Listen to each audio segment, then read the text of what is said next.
When Marianne, a retired oil rig constructor from Oslo, died in July 2016, her life could not have been more ordinary. She would spend time painting, visiting spiritual centres in Denmark, and occasionally going on holiday to the Greek island of Hydra. But the life she had lived in the 1960s was a long way from this, marked by music, community, spirituality, art, writing, and liberal drug use. In the 1950s and 1960s, Hydra became a community for both poor creatives and wealthy elites, from novelist Axel Jensen to Jacqueline Kennedy, from George Johnston to Princess Margaret, and above all, the poet, novelist, and songwriter Leonard Cohen, who in my view was one of the great artists of the 20th century and early 21st century. Their romance is well documented, tragically short but highly impactful on both Marianne and Leonard. She served as his muse, the inspiration behind some of his most noteworthy and beautiful work, So Long Marianne and Bird on the Wire, to name but two. Leonard Cohen had many mythologized relationships throughout the years: Joni Mitchell, Janis Joplin, and Judy Collins, and these are just the ones starting with J. But none of these meant the same to him that Marianne did, and so when she lay on death's door in July 2016 with leukemia, Leonard Cohen penned a letter to her as one final goodbye. Dearest Marianne, I'm just a little behind you, close enough to take your hand. This old body has given up, just as yours has too. I've never forgotten your love and your beauty, but you know that, I don't have to say anymore.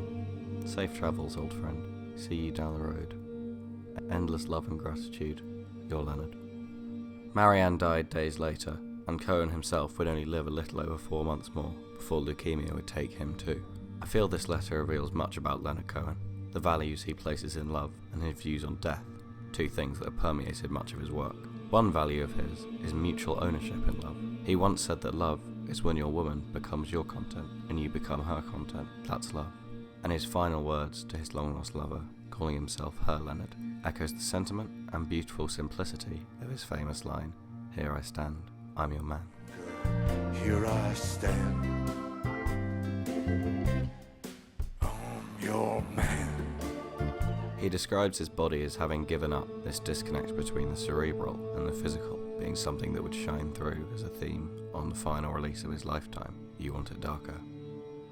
Leonard Cohen was described as an old world man in the new world, a born and bred Canadian, but with something of the Eastern Hemisphere about him.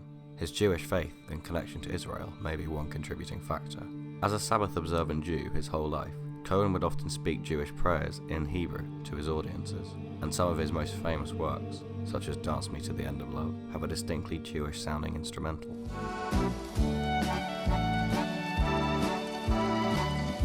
Whilst he had no real connection to Europe, it often surprises people that Cohen was not European, but rather North American. He had an aura about him that was different to those considered his contemporaries: Bob Dylan, Paul Simon, Joni Mitchell, Neil Young. Despite releasing 15 albums under Columbia Records, Cohen was not a musician per se, his harmony diatonic, his melody simple, often to the point of being completely monotone. He doesn't shroud his meaning in key changes, virtuosity, or oppressive choruses, but lets the words just speak for him. More of a poet than a musician. Cohen's career explored love, sadness, hatred, war, violence, and justice, and I hope to be able to demonstrate why I love his work so much. Leonard Cohen was born in 1934 in Montreal to a family of Eastern European Jewish immigrants. His Jewish heritage was important to him in his youth, and his grandfather was the president of the Canadian Jewish Congress. He loved music, poetry, art, and theatre growing up, taking an interest in poetry above all, beginning to write his own and perform in clubs around the Montreal area. His early influences were the likes of Walt Whitman and Henry Miller, and his first poetry collection, Let Us Collect Mythologies, was published in 1956. It was not a commercial success and only received marginal praise from local critics. For nearly the first half of his life, Leonard Cohen experienced little success. He published 2 novels, The Favourite Game and Beautiful Losers, which were derided in their time for their non-linear plots, often obtuse imagery and graphic depictions of sexual scenes, many of which involved homosexuality, and only came to be appreciated and accepted into the modern Canadian literary canon after Cohen found success as a songwriter. In the writing of Beautiful Losers, Cohen drove himself to the edge of madness, living on Hydra in his pre-Marianne era in desperate seclusion, a combination of not eating for days on end, sunstroke, and plentiful amphetamine consumption, leading to a near-complete breakdown before his career had even really started. By the time Cohen reached his early 30s, he had no money, success, and seemingly no future. But it was at this point in his life that Cohen discovered himself as a singer, moving to the United States and moving around the fringes of Andy Warhol circles. For his occasional friend, occasional lover Judy Collins, he performed in song form his poem Suzanne, which, through a string of right place, right time encounters, led to Cohen signing a record deal. Suzanne is an early example of Cohen's songwriting, touching on the themes of love and religion. The song revolves around 3 verses with a short refrain connecting them, the first and third focusing on a mysterious, half-crazed lady by the name of Suzanne, the second verse being an example of Cohen's fascination with the character of Jesus, and everything that figure represents, especially in the eyes of a non-Christian. Now Suzanne takes your hand, she leads you to the river. She's wearing rags and feathers from Salvation Army counters. Suzanne portrays contentment and dissatisfaction harmoniously, the dichotomy between faith and love, the purity of a relationship untainted by love. It was released on his first album, 1967's Songs of Leonard Cohen, an album that was initially unrecognised for how brilliant it truly was. Another song on this album is So Long Marianne, ostensibly a goodbye song to his muse, Marianne. So Long Marianne continues the idea of love tainting a relationship. Leonard's move to America and discovery of himself as a folk singer, as well as poet, left Marianne alone on Hydra with her young son, referred to as Little Axel, son of novelist Axel Jensen, Marianne's ex-husband. The continuation of their story is one so heartbreaking I won't delve deeper into it, but if you ever feel like you don't have quite enough misery in your life, then read about Little Axel and his father, Axel Jensen. The theme of religion continues in So Long Marianne, the song containing imagery of crucifixes and angels.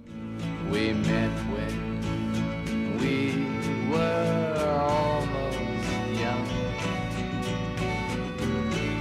deep in the green lilac park. You held on to me like I was a crucifix as we were kneeling through the dark. Almost young feels slightly off. If the circumstances were slightly different, maybe the wind blew a different way. Whether she truly held on to him like he was a crucifix, or Cohen's infatuation contorted reality, will never be truly known, for neither ever let go fully of the other. Your letters, they all say that you're beside me now. Then why do I feel alone? I'm standing on a ledge and your fine spider web is fastening my ankle to a stone. This is the most overtly bleak verse of the song. Cohen's extreme depression at the time, driven both by his relationship trouble and lack of success in his career, make me view this as near suicidal in its intention, the fine spider web so easily broken. And if they were not both able to laugh and cry and laugh, as the refrain of the song says, then maybe the fine thread of web would tear. The whole verse proves incredibly prophetic of the true end of Marianne and Leonard's relationship, though with their roles reversed. It was Leonard's final letter that spoke of being just behind her, and Marianne's friend Jan Christian Mollestad said that the correspondence from Cohen made her feel like it was all complete, and then she was ready to die, going off the ledge as if the fine spider's web had finally been broken.